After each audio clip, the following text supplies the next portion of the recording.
America is in the darkest place it's ever been. It's literally on life support, and there are many reasons for this. Sin, unrighteousness, ungodliness, wickedness in our leadership. But the greatest contributory variable in existence is how America is treating Israel. The inconsequentiality of the United States of America is becoming more pronounced by every moment, and the ideals that the United States of America used to carry with respect to its friend Israel is pretty much diminished. So in doing that, understand that the position of this current regime in office has nothing to do with the desire to maintain any semblance of peace. Rather, it has everything to do with the desire to simply gain for itself whatever ground it may have lost, with the disastrous stance that it took with Russia and everything that resulted with the type of sanctions that have led to the destruction of the US dollar. I think that the current regime in office right now is recognizing the potential danger of the immediate destruction of the dollar on the international level, because the fiat currency that is the US dollar, when it begins to collapse, is going to also create other areas to collapse, dominantly the area of the authority of the military might of the United States of America. And people don't understand why the connection there exists or what the connection even is. But the connection is significant, because when you lose buying power, you also lose the power to be able to leverage whatever army that you have in order to create a big stick, as was said before, right?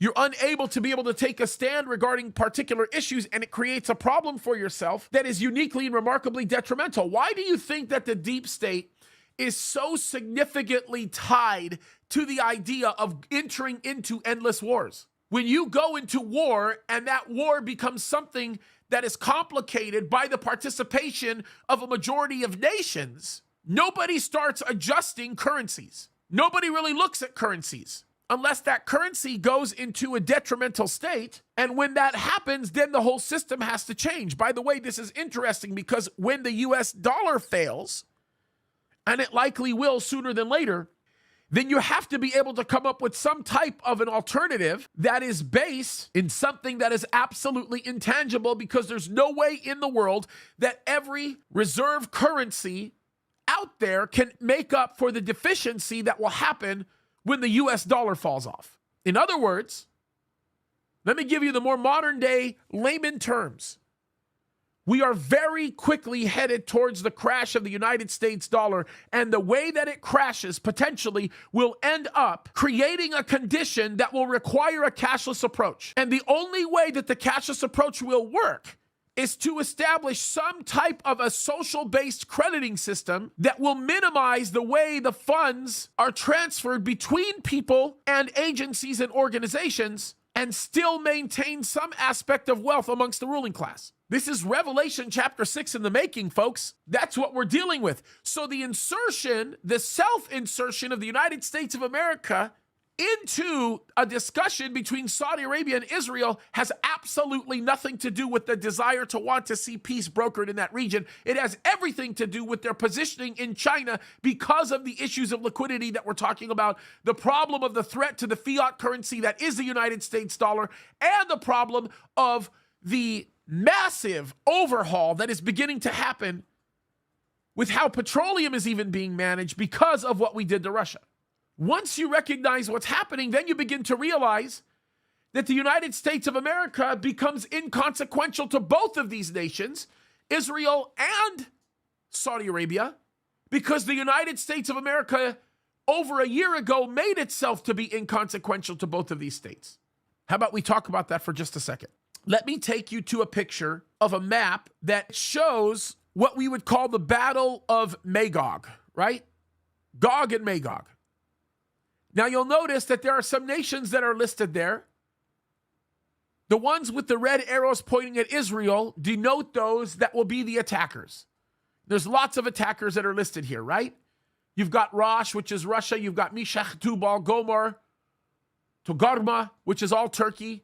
It's that whole region. Magog is a region which in essence becomes Central Asia. And in Magog could be a series of countries that join in this attack. It could be Kazakhstan, it could be Tajikistan, it could be Uzbekistan. There's a lot of these different countries that this could involve. You've got Kush, the Sudan, you've got Put, you've got Libya that's attacking, you've got Persia, Iran. We know who the countries are going to be. We talk about this on a pretty regular basis. But there is a body of water, or 5 bodies of water, that I want you to focus on because they're important. Let's talk about the Persian Gulf for just a second. The Persian Gulf becomes really, really important because Kuwait, which is on the southern border of Iraq, has a lot to say and do with the northern portion of the Persian Gulf, specifically the northwest portion of the Persian Gulf. That gets further complicated when Saudi Arabia has interests that it continues to express with how things are managed in the Gulf, because it has an enemy that's across the pond called Iran. Iran, by the way, continues to become consequential to countries like Saudi Arabia because it has relationships with nations like Yemen, and in particular, the Houthis in Yemen, who function as their greatest proxies against Saudi Arabia and against Israel. If Saudi Arabia cannot defend its interests on its southern border, look at the southern portion of Saudi Arabia. You can see Yemen directly below it. You've got the Persian Gulf to the right. You've got the Red Sea to the left. Below that is the Gulf of Aden. You eventually have implications with the Indian Sea and lots of other things. But I just wanted you to be able to see that so you understand where I'm going here. By the way, there's a larger frame that gives you a better idea of how all of this looks, right? You've got the Red Sea, you go further down, you have the Gulf of Aden, and then below that you have the Indian Ocean. As you go further over, that's where you begin to see Somalia's interests with respect to the Indian Ocean.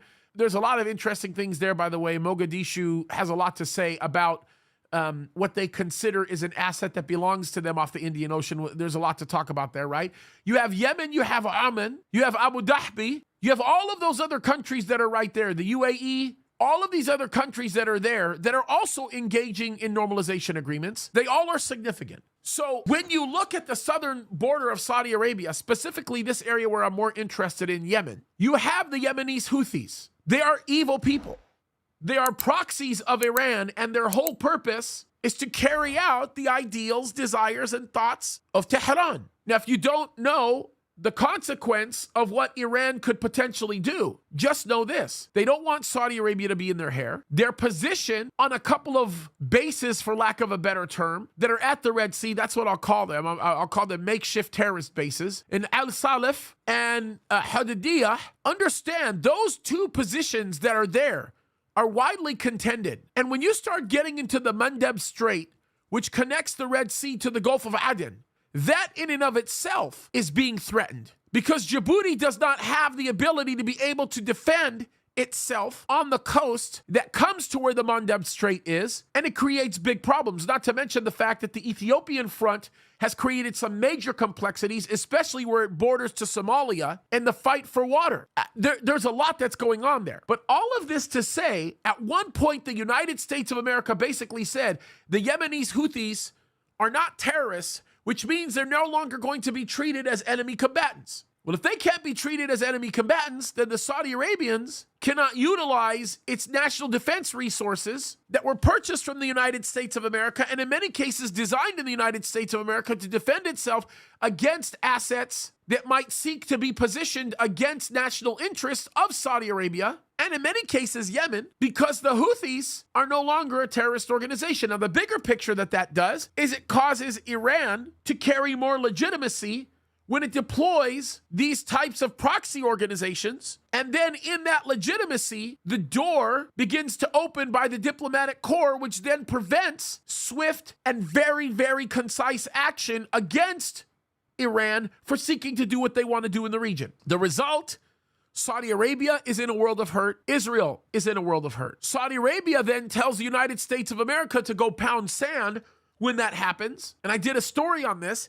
And they take 25% of their defense budget, which was normally given to the United States of America, and it's a big budget, by the way. And they go to Russia and they say, we're going to start buying your assets. We're going to start buying your MiGs. We're going to start buying your Sikorskys. We're going to start buying your missile launchers. We're going to start buying all of that stuff from you. We're not going to buy it from the United States of America. When they did that, they weaned themselves off of their dependence upon the United States of America for a small portion of their defense needs, which gave them enough leverage to be able to position themselves against the Yemenis as it relates to the offending group of people from within Yemen, which are the Houthis. But now that they've done this, understand this, now that they've done all of this, they don't even have a need to get themselves involved in this civil war because Russia, as part of their arms deal, has inserted themselves in Yemen to take control of the Houthi problem, also by proxy, through going to Tehran and saying, call your dogs off. This is dynamic, by the way,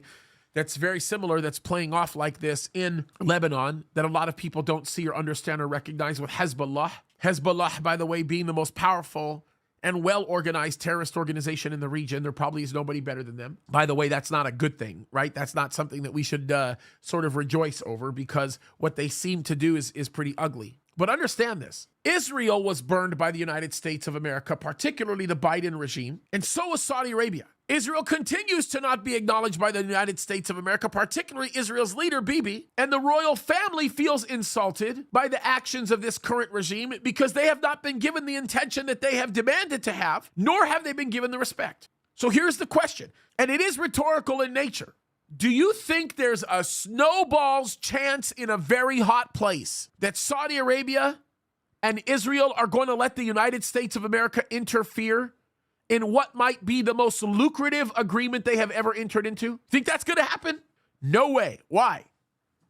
Because we all know how this game is played. So the idea that the United States of America does this is, look, we're wasting our time, our energy, our resources because we don't have the recognition, we don't have the respect. We are looked at as the inconsequential fools that exist in the region because we've always been in the region. We can thank Joe Biden for that nonsense. And then when you understand what the scriptures say about these matters, then you're going to be even more confident in your assertion with respect to what's happening geopolitically. Look, I've said this before. The best geopolitical analysts out there, the best political analysts out there ought to be the ones that know the Bible the most. They should be the pastors, but they're not because they don't study the right areas of the Bible.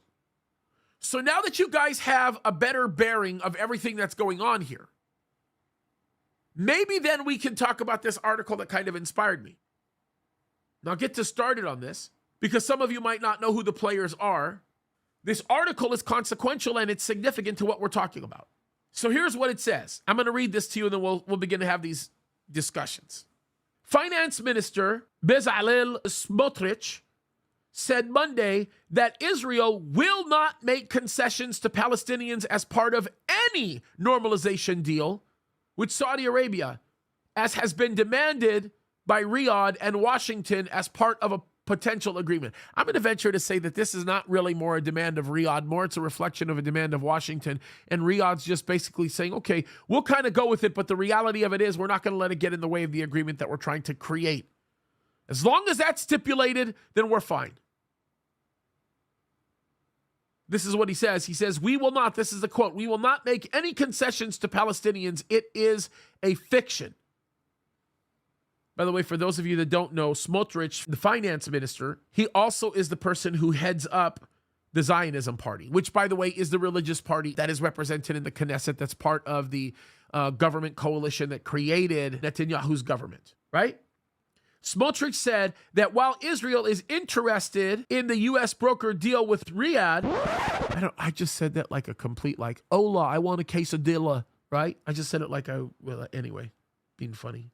His quote is, it has nothing to do with Judea, Samaria, referring to the West Bank by its biblical names. By the way, I'm going to just tell you this right now. If you ever hear anybody refer to Judea and Samaria as the West Bank, correct them, especially if they're your friends. Do not allow them to use the term West Bank. Use the term Judea and Samaria.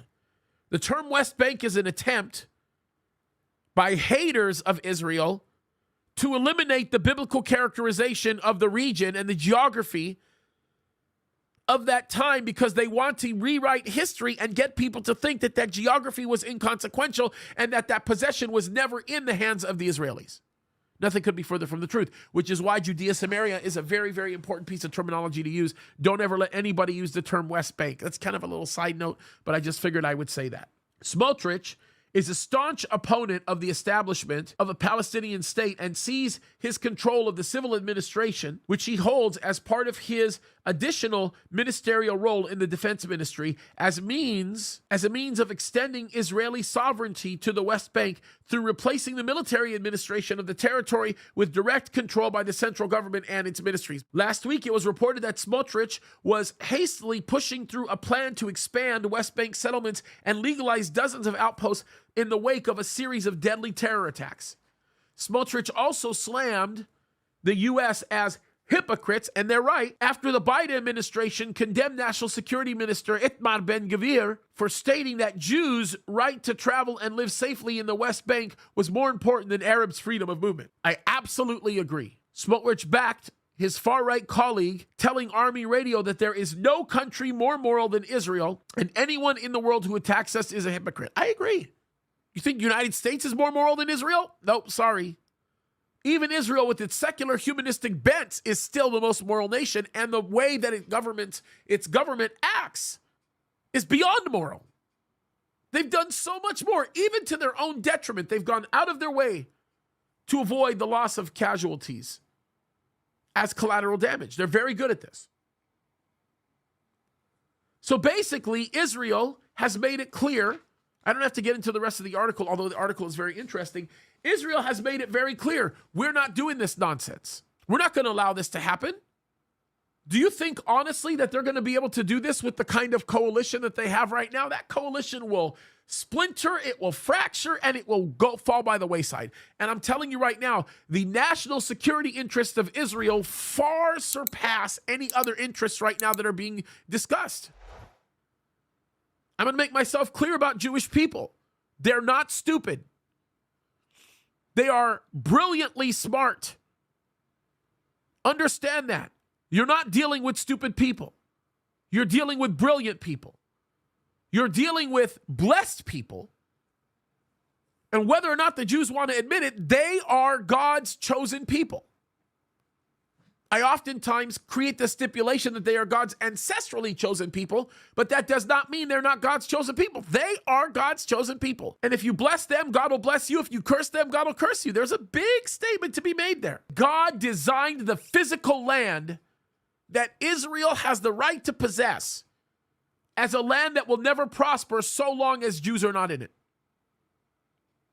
If Jews are in that land, then that land will prosper. If you're a nation and you want your nation to be blessed, you better make it your policy to support Israel, to love on Jews, and to stick your neck out for them. That's just the way it is. If you don't do that, you can kiss the welfare of your nation goodbye, because God will. Things will not work out that way. So the question, and here it is Biden going to be regarded by Israel and Saudi Arabia? The answer to that is a big resounding heck no. It is not going to happen. It will not happen. It's not going to take place. I think sometimes we need to stop for a moment and wake up and smell the coffee. Why in the world would they give heed to somebody like that, at least on a sincere level or a genuine level, when they know that that person has been working this whole time to sabotage any effort at all in existence to be able to create any type of an effort that results in something powerful? This is crazy stuff, folks, but that's what we're dealing with.